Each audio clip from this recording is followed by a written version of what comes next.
हिंदुओं ने अपने घरों के बाहर बिकाऊ मकान की पोस्टर लगा ली है। दरअसल पटाखा फोड़ने के बाद उनके ऊपर हमला होता है, जिसके बाद ये पोस्टर लगाए जाते हैं। बड़ी खबर आपको बता रहे हैं, डर के मारे ये कदम उठाया गया है। हिंदुओं ने मकान बिकाऊ के पोस्टर लगा लिए हैं। पटाखा फोड़ने पर हिंदुओं पर हमला किया गया था। आखिर क्यों हिंदुओं पर हमला किया गया, ये भी एक बड़ा सवाल है। ऐसा क्या गुनाह उन्होंने कर दिया जिसके बाद ये डर गए हैं, हिंदू परेशान हो गए हैं और अपने घर के बाहर बिकाऊ मकान के पोस्टर लगाने के लिए मजबूर हो गए हैं। अब वो रहना नहीं चाहते हैं इस इलाके में, इस घर में नहीं रहना चाहते हैं। आप पोस्टर देखिए, तस्वीरों में लिखा हुआ है ये मकान बिकाऊ है, यानी कि कोई भी खरीदार आए इस मकान को खरीद ले। और ये लोग यहाँ नहीं रहना चाहते हैं क्योंकि इनको डराया गया है। दो तस्वीरें आप देखिए, पटाखा फोड़ने पर इन पर हमला होता है, दहशत फैलाई जाती है, किस कदर इन्हें डराया जाता है और डर के बाद ये लोग आप देखिए हिंदुओं ने पोस्टर लगा ली। इसी पर हमारे संवाददाता लोमस ग्राउंड जीरो पर पहुंचते हैं और उनकी रिपोर्ट आपको दिखाते हैं। अभी हम फरीदाबाद के सुभाष कॉलोनी में मौजूद हैं और आप मेरे पीछे देख सकते हैं एक मकान है और एक दुकान। इस दुकान में ये मकान बिकाऊ का एक बोर्ड लगाया गया है। ये पोस्टर आप देख सकते हैं, ये पोस्टर में लिखा है ये मकान बिकाऊ है। ये मकान बिकाऊ क्यों है इसकी वजह आप जान लीजिए। एक बच्चे ने एक फटाका जलाया होता है और फटाका जैसे ही वो जलता है कुछ लोग आते हैं उसके घर में तोड़फोड़ करते हैं और ये तोड़फोड़ के निशान आप यहाँ पे दरवाजे में देख सकते हैं। दरवाजे को पूरी तरीके से तोड़ा गया है।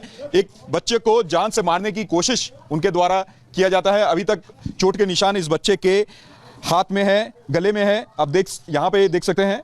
और ये निशानों से आप अंदाजा लगा सकते हैं कि जो लोग वो यहाँ पर पहुँचते हैं वो कितने खूंखार, और वो केवल इस वजह से पहुँचते हैं कि एक बच्चा केवल एक फटाका जलाता है। उस बच्चे को मना ना करके बल्कि वो उसके घर पे धमकते हैं और यहाँ पे आकर तोड़फोड़ करते हैं, लोगों को डराते हैं। और हम उसी परिवार, पीड़ित परिवार से जानने की कोशिश करेंगे ये पूरा मामला क्या है, किस दिन का है।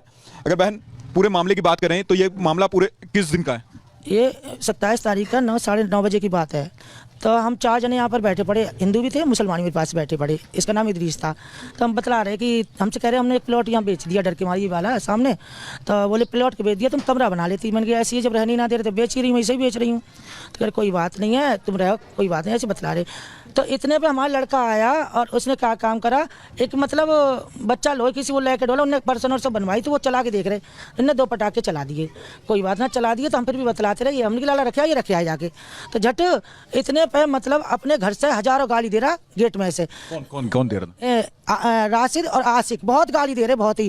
तो ये हमारे लाली पापा ने इतना बच्चा, मैं बैठी थी अकेली और उनके 4 जने और थे बस बैठे। शाम का समय था कि सुबह? 9:30 बजे रात की बात, 27 तारीख की बात है। तो कोई बात नहीं है, वो गाली देता रहा तो हम इग्नोर मार दिए, हमने कोई बात नहीं है, देने दो, किसको दे रहा पता नहीं, और तू तेरे मार देंगे, तेरे बच्चे को मार देंगे। तो मैं बोली भैया कहा है पटाखा चल गया, कोई परेशानी थी मुझे बता देते हैं, मैं तो नहीं चलाने देते, यही मैंने बोला। फिर भैया चला दी। तो जब नहीं निकला पटाखा चल गया, उसके बहुत देर बाद निकला। ये पता नहीं, इसकी माँ है ना वो करवाती है सारा, मतलब यहाँ बहुत बच्चे बढ़ाना चाहती है कि मेरी सब कुछ है। तो जो ये उस डर से यहाँ पे ये लिखा कि ये मकान बिकाऊ है, तो मैंने बेच दिया इसके डर से। एक और मैं बेच रही हूँ इसको। ये मतलब ये कह रहे हैं यहाँ से खाली करके मैं रहूंगा इसमें। वो कहाँ रहता है जो आया? ये बगल में ये घर है। ये आपके पड़ोसी हैं? पड़ोसी है बिल्कुल यहाँ। तो इनने इतना दबा रखा, मैं ही नहीं पूरा मोहल्ला बता रही हूँ मैं। एक बच्चा मुसलमान लोगों को भी इनने दबा रखा, ये नहीं है इनकी इतनी अनीति है। कुछ मुसलमान बेचारे इनसे दबे पड़े हैं, अपने समुदाय के लोगों को भी दबा ऐसे ईंट पत्थर बजाते हैं, ऐसे मारते हैं। और दूसरी बात ये, ठीक कोई बात नहीं, मेरे घर वाले चले गए इसके पास कि बेटा कोई बात नहीं। जैसे इन्होंने कहीं ना ऐसा थप्पड़ दिया, मेरे घर वाले नीचे जमीन गिरे, 4 महीने से मेरे घर वाले बीमार। फिर उसके बाद क्या हुआ, ईंट फेंक के मारी इनके जट हमने भी। कौन कौन था आपके घर में? मेरे घर में मेरी बेटी, मेरे बच्चे दोनों, मेरा पति। आपके बच्चे के हाथ में भी चोट का निशान है, गले में भी है। क्या हुआ था वो? हाँ जी सर, उस दिन मेरे भाई आया था, मैं बैठा पड़ा था और मम्मी वगैरह बैठे पड़े थे सब। तो मम्मी ने मेरे को तो अंदर भेज दिया, इतने में मेरे भाई ने आके पटाखा चला दिया। तो अंदर से गाली गुप्ते देने लगे, बहुत बुरी जो हम बोल नहीं सकते। तो ये समाज के कई लोग हैं, उन्होंने बीच बचाव करने की कोशिश नहीं की? सर ये सारे डरा रखे हैं इनने, सारे जितने भी हैं सब डरे हैं। लेकिन पीठ पीछे तो बड़ी बड़ी बातें करते हैं समाज के लोग।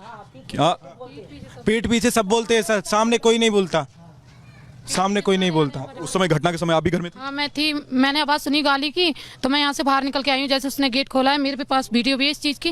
गेट खोलती है उसने हाथापाई, जैसे घर से निकल के आया है, कुर्सी उठा के मम्मी को मारी है, पापा को मारी है, पापा जिससे गिर पड़े एकदम। फिर उसके बाद बहुत मतलब गाली गुत्ता करने लगा है। इसलिए हम अपने पापा से बोलने लगे चलो पापा अंदर चलते, इसको बकने दो। इतने में आता है, पापा को थप्पड़ मारता है, पापा गिर जाते हैं। और फिर हम लोग अंदर हो जाते, मैं मम्मी पापा को उठाती, पापा चलो। तो इसका छोटा वाला जो राशिद है उसने वहाँ से ईंट उठाता, साफ दिख रहा है, वो ईंट उठाता, वो ईंट फेंक के मारता है। है जो एकदम मीटर में आके लगती है, और मैं इतने पापा को अंदर खींच के ले जाती हूँ, गेट बंद कर लेते हैं हम लोग, फिर ये इतनी पत्थरबाजी करते हैं और ऊपर से अंदर घुस के आते हैं, जैसे मेरे को खींचते हैं वो, और जमीन पर गिर के मेरे साथ जबरदस्ती करने की कोशिश करते हैं ये लोग बहुत। उस दिन हाँ उस दिन ये देखो, ये लगी हमारे, एफआईआर आपने करवाया? करवाया 3-4 बार मौका इनको दे दिया, खूब पिट लिए कुचलिए, मगर ये नहीं मान रहे, इतनी पत्थरबाजी करी गई। 5 दिन ने गेट ऐसे साध रखा, ये हाथ फूटे पड़े, देखो सारे हाथ फूटे पड़े। कौन सा घर है जिसने? ये रे हाँ, जो लेडी खड़ी हैं ना, ये बैठी पड़ी है। सीसीटीवी कैमरा में सारी लेडीज आ रही हैं, 3 इसकी बहनें थी, 2 दामाद थे और 2 इसके लड़के थे, इन सब ने मिलकर पत्थरबाजी की है हमारे घर पे। और लोमस हमारे साथ ग्राउंड जीरो से जुड़ गए हैं। लोमस, अपने ही त्योहार पर पटाखे ना जलाएं तो किसके त्योहार पर जलाएं? पड़ोसियों से आपने पूछा नहीं, और आखिरकार पटाखे जलाने पर उन्हें दिक्कत क्या, पिटाई क्यों?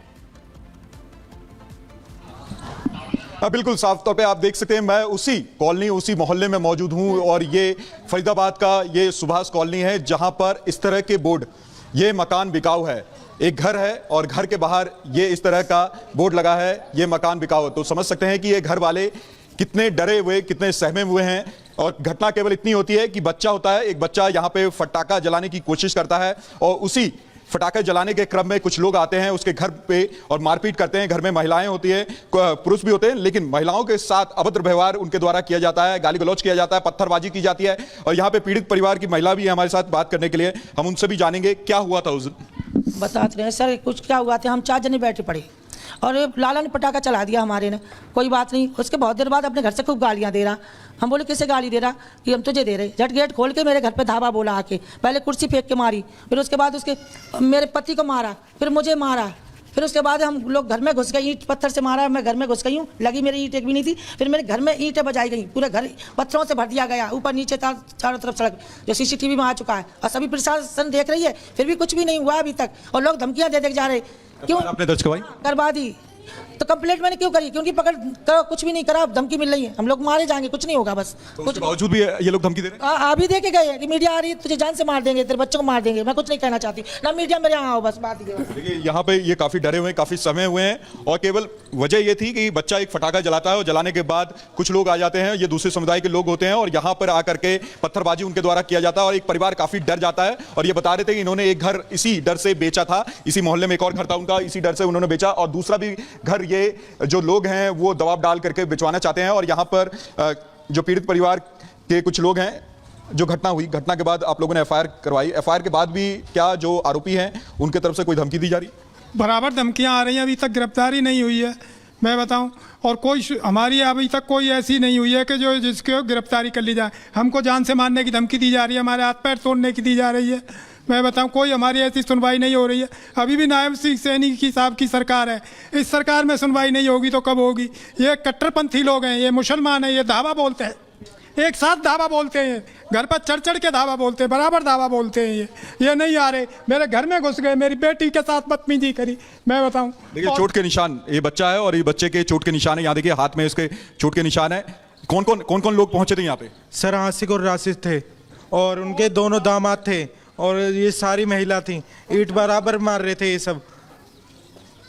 और इनका एक मैन है, मैन, वो रजाक है सर, रजाक मैन है, मैन जड़ वो ही। उस समय घर में मौजूद थी? हाँ सर, मैं घर में ही मौजूद थी। मैंने बाहर निकली हूँ, जैसे गाली गलौज करने लगा, मैंने यहाँ से वीडियो बनाई, आपको जो दी है मैंने, निकलते ही यहाँ बाहर करता है, और फिर हम अपने पेरेंट्स को अंदर ले जाते हैं, फिर उनको पत्थरबाजी करने लगता है, गेट तोड़ता है, ऊपर से आता है, जबरदस्ती करता है हम लोग के साथ। और प्रशासन भी अभी तक कुछ नहीं कर रही है, ना उनको गिरफ्तार किया, और इन लोगों को इतनी छूट मिली हुई है, अभी तक धमकी दे रहा है। हमें बहुत खतरा है इस चीज़ का, और बोला जा रहा है कि मीडिया वाले क्या कर लेंगे, पुलिस वाले क्या कर लेंगे, निकल के आ जाएंगे, खून हो जाता, वो भी निकल के आ जाते, बाद में देख लेना। हमें धमकी पे धमकियाँ मिल रही हैं, इतना कुछ होने के बाद भी।